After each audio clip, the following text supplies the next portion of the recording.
What's up guys? Oke guys, di video kali ini gue akan menceritakan seluruh alur cerita dari film The Exorcist 1973. Film ini adalah salah satu film terseram dalam sejarah. Nah, kenapa begitu? Padahal kan kalau kita tonton filmnya biasa saja dan setannya pun tidak terlalu seram.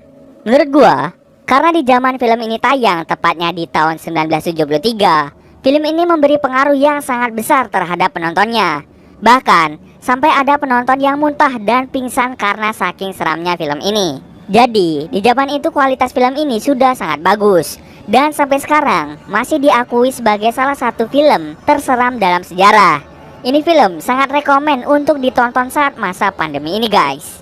Tapi di film ini banyak adegan yang agak menjijikan seperti muntah, dan pemeran utama juga menggunakan kata-kata kasar demi memperdalam perannya sebagai orang kerasukan.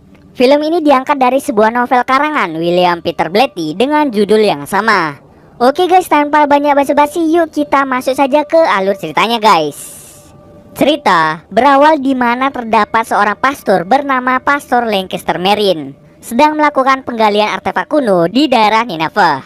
Lancaster Marine adalah seorang pastor berusia 70 tahunan, namun ia sudah pensiun dan memilih menjadi penulis buku. Dalam penggalian tersebut, ia berhasil menemukan patung kuno dari iblis Pazuzu. Iblis Pazuzu adalah salah satu iblis dalam mitologi Babilonia yang sangat menyeramkan. Iblis ini memiliki tubuh layaknya pria, memiliki kepala singa, dua pasang sayap elang, dan ekor kalajengking. Dahulu, Pastor Merin pernah mengalahkan iblis Pazuzu yang merasuki seorang perempuan. Kejadian itu diceritakan dalam prequel film ini dengan judul The Exorcist The Beginning. Dan setelah kalah dari Pastor Merin, iblis ini pun berencana untuk balas dendam kepada Pastor Merin. Pastor Merin pun merasa ada sesuatu yang buruk akan terjadi. Di lain tempat, tepatnya di kota Georgetown, terdapat seorang artis terkenal bernama Chris McNeil. Ia adalah seorang janda dengan satu anak. Chris McNeil memiliki seorang anak perempuan berusia 12 tahun yang bernama Regan McNeil. Regan ini sering ditinggal kerja oleh ibunya karena Chris adalah artis yang terkenal dan super sibuk. Namun, Regan tak sendirian di rumah karena ia ditemani oleh pengasuhnya dan kedua pembantu ibunya. Awalnya, kehidupan mereka sangatlah bahagia. Keesokan harinya, karena Chris sedang libur, ia pun menemani Regan bermain di ruang bawah tanah rumahnya.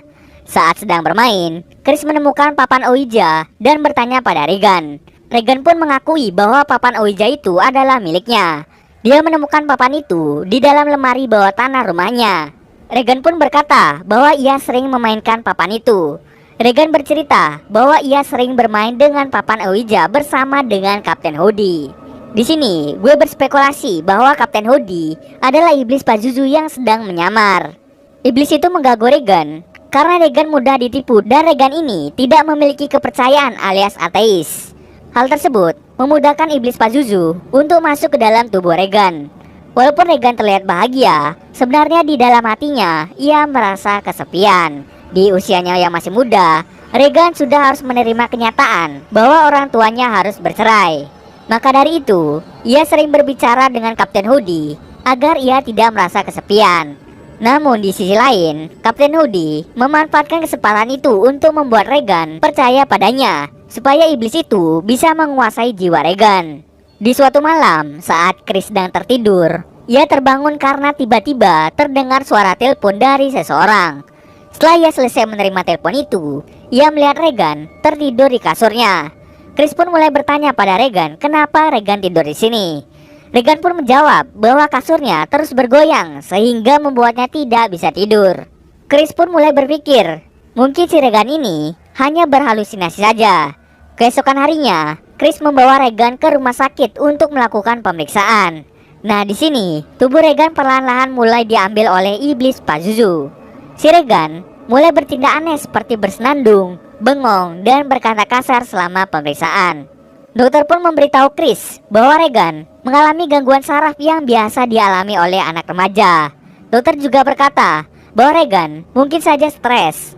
Namun Chris tidak percaya dengan perkataan dari dokter itu. Setelah itu, mereka bergegas pulang ke rumah. Pada malam harinya, Chris mengadakan pesta di rumahnya. Saat Chris dan teman-temannya sedang bernyanyi bersama, Regan tiba-tiba datang menghampiri mereka. Lalu dia berkata kasar dan kencing sembarangan. Teman-teman Chris pun kaget dengan kelakuan aneh dari Regan. Chris pun malu dan meminta maaf pada teman-temannya. Setelah itu, Chris segera memandikan Regan dan menidurkannya di kasur.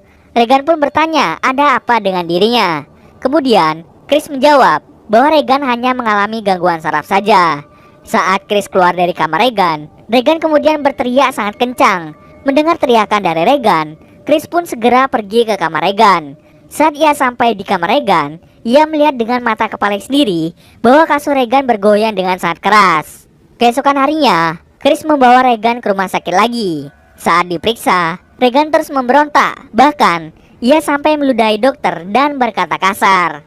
Dan hasil pemeriksaan pun menunjukkan gejala gangguan saraf pada otak Regan. Dokter kemudian melakukan sebuah prosedur untuk mengecek otak Regan. Regan sangat kesakitan saat prosedur tersebut berjalan.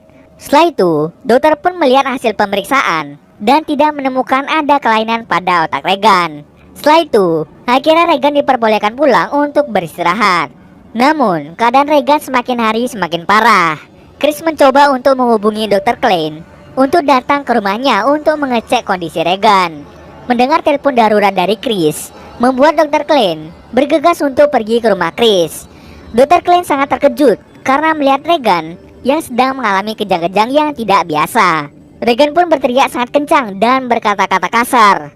Kemudian Dr. Klein segera menyuntik Regan dengan obat penenang. Setelah itu, dokter menyarankan agar melakukan tes medis lagi karena keadaan Regan yang sangat mengkhawatirkan. Chris pun marah karena para dokter masih menyangka bahwa Regan mengalami kelainan saraf. Chris bercerita bahwa Regan telah mengalami perubahan kepribadian dan bukan seperti Regan yang biasanya. Karena keadaan sangat terpaksa, akhirnya Regan pun lagi-lagi melakukan tes medis lagi. Setelah dicek, hasilnya otak Regan masih bekerja dengan normal. Setelah itu, Chris pulang ke rumah. Setelah sampai di rumah, ia pun mengecek keadaan Regan dan melihat jendela kamarnya terbuka, sehingga membuat seluruh udara di kamar Regan menjadi dingin. Ia pun bingung kenapa Regan ditinggal sendiri oleh pengasuhnya, yaitu Sharon. Saat Sharon pulang, ia menjelaskan kalau dirinya pergi sebentar dan meminta Burke Dennings untuk menjaga Regan. Namun setelah kembali, mereka mengetahui bahwa Burke Dennings telah tewas karena jatuh dari tangga dekat rumah Chris. Mereka pun sangat bersedih mendengar kabar itu. Namun, tiba-tiba saja Regan keluar dari kamar dan berjalan kayang dengan mulut penuh darah. Keesokan harinya, Chris membawa seorang psikiater ke rumahnya untuk memeriksa Regan. Regan pun dihipnotis dan ditanya-tanya mengenai Kapten Hoodie. Regan pun mulai bertingkah agresif dan menyerang psikiater tersebut. Di tempat lain, seorang detektif bernama Detektif William Kinderman sedang menyelidiki kasus kematian Burke Dennings. Ia pun menemui seorang pastor sekaligus psikiater bernama Pastor Demin untuk membantunya menyelidiki kematian Burke Dennings. Ia merasa kematian Burke Dennings itu tidak wajar karena saat ia terjatuh dari tangga, kepalanya terpelintir 180 derajat dan hal itu sangatlah tidak wajar. Ia pun berspekulasi bahwa ada seseorang yang membunuh Burke Dennings sebelum ia jatuh dari tangga. Kembali lagi ke Regan. Regan akhirnya dikarantina dan diawasi oleh banyak dokter. Kondisi Regan saat itu sudah sangat-sangat mengkhawatirkan. Dia terus memberontak dan emosinya tidak stabil. Dr. Klein dan dokter lainnya pun putus asa untuk membantu Regan. Mereka berpikir Regan mungkin saja dirasuki oleh sesuatu. Dr. Klein kemudian menyarankan Chris untuk melakukan ritual exorcism atau pengusiran setan. Mengingat Regan dan Chris ini tidak memiliki kepercayaan, sehingga mereka lebih mudah terkena bujuk rayuan setan. Di sisi lain, Detektif William memulai penyelidikannya. Ia memeriksa tangga tempat Burke Dennings terjatuh dan ia menemukan fakta baru di mana sebelum Burke Dennings jatuh dari tangga, ia berada di dalam kamar Regan. Detektif William kemudian pergi ke rumah Chris dan menanyakan hal tersebut padanya. Namun, Detektif William masih ragu-ragu dengan pendapatnya tersebut. Setelah Detektif William pergi, terdengar suara gaduh dari kamar Regan. Chris pun segera mengeceknya dan melihat barang-barang di kamar Regan berterbangan dengan sendirinya. Dan di sini adegannya agak menjijikan.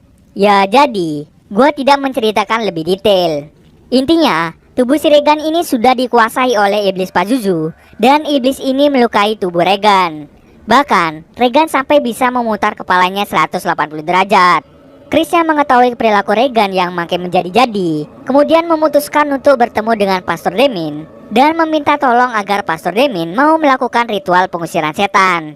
Awalnya Pastor Damien menolaknya, namun setelah mendengar keluh kesah dari Chris, ia kemudian menerima tawaran ritual pengusiran itu. Namun sebelum itu, Pastor Damien harus mengumpulkan bukti-bukti agar gereja menyetujui pelaksanaan ritual eksorsisme tersebut. Malamnya, Pastor Damien pergi ke rumah Chris untuk melihat keadaan Regan. Wajah Regan penuh luka dan kaki tangannya diikat agar ia tidak melukai diri sendiri.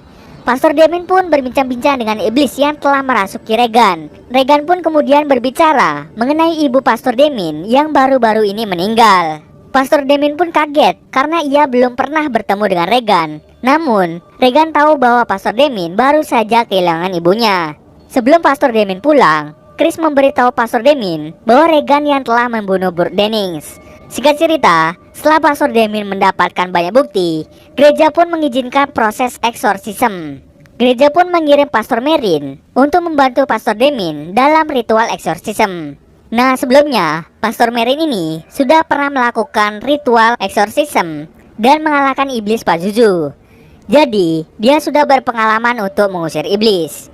Singkat cerita, Pastor Merrin dan Pastor Damien memulai ritual eksorsisme tersebut. Mereka terus mengucapkan doa-doa dan menyiram tubuh Regan dengan air suci. Regan pun terus meronta-ronta. Di sini Pastor Damien dan Pastor Merrin mengerahkan banyak tenaga untuk mengalahkan iblis ini. Iblis ini terus menyerang Pastor Damien dan Pastor Merrin. Namun, mereka berdua tak berhenti mengucapkan doa-doa. Iblis itu terus meracuni pikiran Pastor Damien untuk membuat imannya runtuh. Karena kelelahan, mereka pun memutuskan untuk beristirahat sejenak.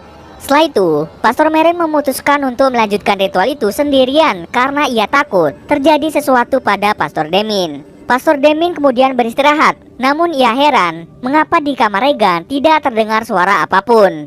Ia pun kemudian mengecek ke kamar Regan dan melihat Pastor Merrin telah meninggal akibat serangan jantung. Karena kesal, Pastor Damien pun mengajar tubuh Regan dan meminta iblis itu merasuki tubuhnya saja agar Regan kembali sembuh. Iblis itu kemudian masuk ke tubuh Pastor Damien, namun Pastor Damien masih bisa mengendalikan dirinya.